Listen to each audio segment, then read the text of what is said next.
So, hello students. Now we move on video number 5, ongoing chapter the three orders class 11th history. In the previous video we have discussed the reason or the causes to end of the feudalism in Europe. So अब हम बेटा पढ़ेंगे the three field system. ठीक है, ऐसा क्या change आया बेटा, टू फील्ड्स जो सिस्टम था वो कहीं ना कहीं फ्यूडलिज्म के लिए डिसएडवांटेज लेके आया बेटा. But now three field system switch from a two fields to a three field system. जो टू फील्ड सिस्टम था जहाँ पे 50% लैंड को तो आप कल्टिवेटेड कर रहे थे और 50% को ऐसे ही रख रहे थे, उसको रिप्लेस किया बेटा थ्री फील्ड सिस्टम ने. The pheasant could use the field the 2 years out of 3. अब देखो 3 साल में से 2 साल उसको यूज़ कर रहा है और 1 साल उसको फ्री कर रहा है. And if the planted it with one crop in the annum and the different crops in the spring years and the half later. So the first field with wheat or the ray in the annum for human consumption, and the second field used to spring to rise the peas and lentils for human use, and oats and the barley for the horses. The third field lay fallow. तो each years they rotate the use among the three fields. अब देखो इसमें हो क्या रहा है, suppose करो एक एरिया है बेटा, एक लैंड है. ठीक है, ये उसका नेम है, पूरा लैंड है. ठीक है, 100/100 का है. ठीक है, अब ये क्या कर रहे हैं बेटा, उसके 3 पार्ट कर रहे हैं. ठीक है, उसको 3 लाइनिंग करके उसके एक ही जो लैंड का फॉर्म है, प्लॉट है, उसके 3 प्लॉट बना दिए. ठीक है, अब इन्होंने क्या किया कि जो फर्स्ट और सेकंड और थर्ड, आप ऐसे उसको समझ सकते हैं बेटा कि जैसे एक प्लॉट है पूरा, उसमें ए बी और सी उसके 3 पार्ट्स हो गए. तो ए और बी पार्ट्स को तो ये कल्टिवेटेड कर रहे हैं इस ईयर. ठीक है, फिर बी और सी को कर रहे हैं नेक्स्ट ईयर, तो ए रह गया. देन ए और सी को कर रहे हैं, तो रोटेशन में उनको जो पार्ट्स हैं बेटा उसको 1-1 साल के लिए रख भी रहे और बाकी में कल्टिवेशन भी कर रहे हैं. सो इससे बेटा जो सॉइल का जो न्यूट्रिशन है, जो उसके नाइट्रोजन्स के जो एलिमेंट्स है वो उसमें बने रहते हैं. अब क्या रिजल्ट आया इस न्यू एग्रीकल्चर टेक्नोलॉजी का, increase in the amount of the food production from each unit of land. अब देखो हर एक लैंड यूनिट में बेटा जो टोटल अमाउंट ऑफ प्रोडक्शन था, कुल जो उत्पादन हो रहा था बेटा वो बढ़ गया. फूड अवेलेबिलिटी डबल, अब वो डबल हो गया बेटा, जितना पहले आ रहा था वो सब डबल मिलने लग गया. The greater use of the plants like the peas and the beans meant more the vegetable proteins in the diets of the average European and the better source the fodder for their animals. For the cultivators it means better opportunities, उनके लिए बेटा और better opportunities create हुई. So they could now the produce the more food from less land. अब बेटा कम land पे ज़्यादा foods वो प्रोड्यूस करने लगी.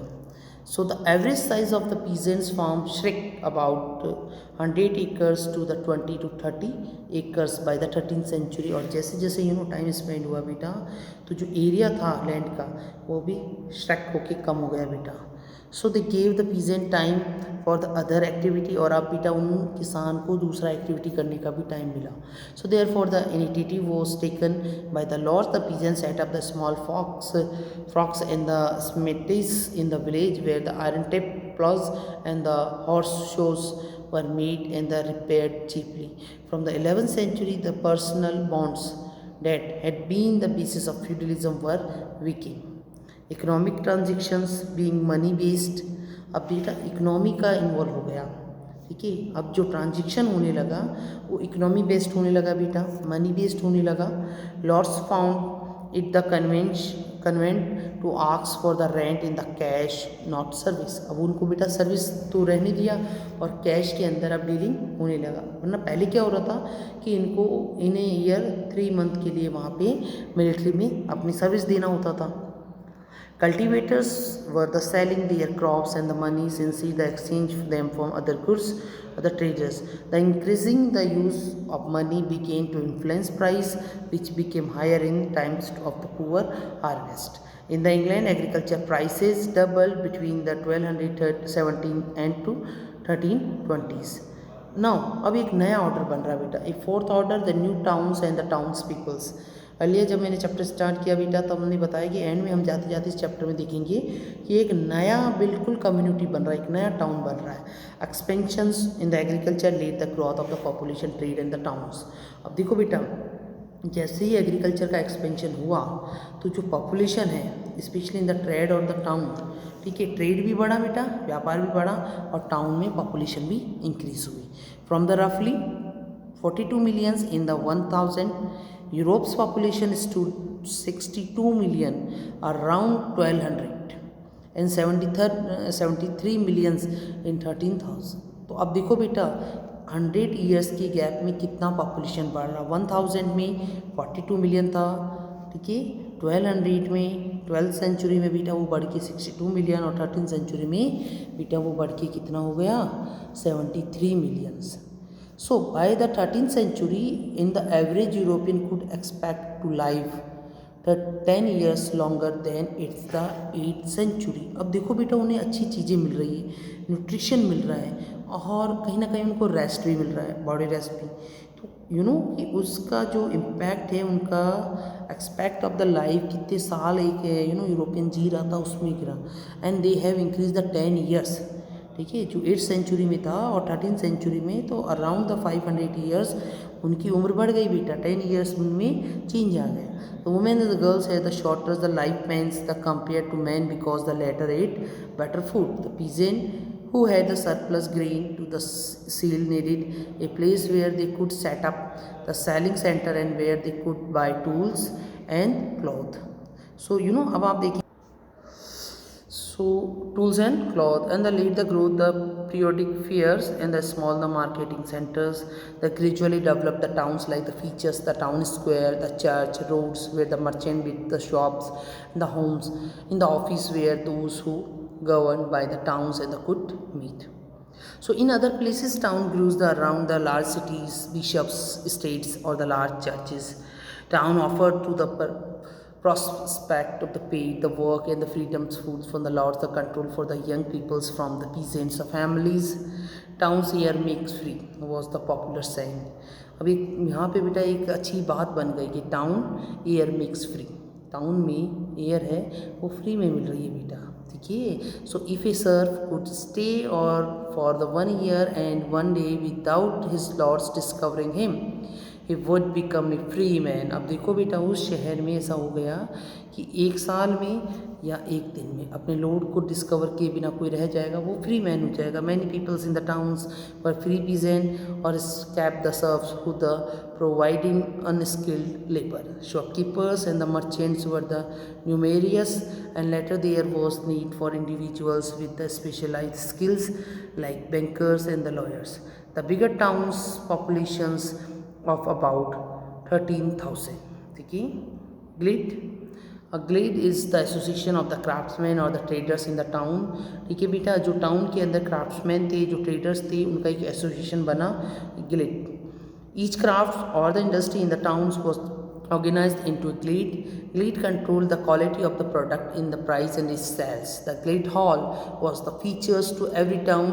अब एक guild hall हर बेटा टाउन में बनने लगा और guild की जो एसोसिएशन था ये बेटा कंट्रोल करता था क्वालिटी ऑफ द प्रोडक्शन को, ठीक है। प्रोडक्ट जो चीज़ आ रही है उसकी क्वालिटी कैसा, उसका डेट, उसका रेट सब there are the decided। Was the building by the ceremonial functions and were the heads and the guilds were the formally। And last topic for today's video the cathedral towns, ठीक है। Cathedrals are the large church built in the France. Cathedral जो थे बेटा France में बनने वाले बहुत बड़े बड़े चर्च हैं, ठीक है। Rich merchant donate the money for the cathedrals, ठीक है। कैथेड्रल्स को वो बेटा बड़ी है ना, जो रिच मर्चेंट थे वो मनी देते थे बेटा, है ना, डोनेट करते थे। Cathedrals were built of the stones and the took many years to complete. Stone से बनते थे और काफ़ी समय इनको लग जाता था बनने में। Cathedrals become the centre of the pilgrimage. Small towns develop around the them. Cathedrals were the design so that the priest voice could be the heard clearly within the hall, singing monks could sound beautifully। The charming bells, that is the important point, the charming bells, the calling the people to prayer could be heard over the great distance। And satin glass was used for the windows, standing glass ना। Stand glass का meaning ये होता है बेटा, जो cathedral towns का picture आपके book में आप देखोगे, बहुत बड़े बड़े चर्च होते हैं और उनका इस टाइप से उनको कंस्ट्रक्ट किया जाता था कि जो बिशप का जो वॉइस होता था जो हॉल में, वो सब तरह लोगों को सुनाई देता था। जो चार्मिंग बेल बजता था वो लोगों को सुनाई देता था।